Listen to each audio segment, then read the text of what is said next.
Tuan-puan, ada anak-anak yang susah nak berjalan, rasa mencucuk-cucuk di tapak kaki, datang ke WeCare. Kadang-kadang rupanya adanya ketuat ataupun plantar warts di tapak kaki.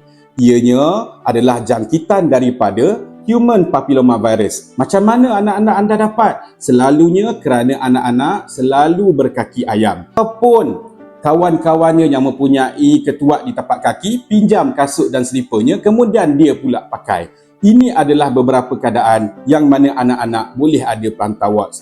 Jawapan untuk plantar warts bukanlah ubat semata. Jawapannya adalah laser. Di WeCare kita fokus laser surgery untuk plantar warts. Bagi bius sikit, bagi kebas, terus remove. Tak ada luka yang besar, tak perlu jahit-jahit. Dalam masa 3 ke 5 hari, dah baik. Selalunya, immediately anak-anak boleh berjalan dan terus berlari. Dalam masa seminggu, selesai. Jadi anak-anak yang ada masalah ketuat di tapak kaki, datang ke WeCare. Kerana kami, finally, somebody cares.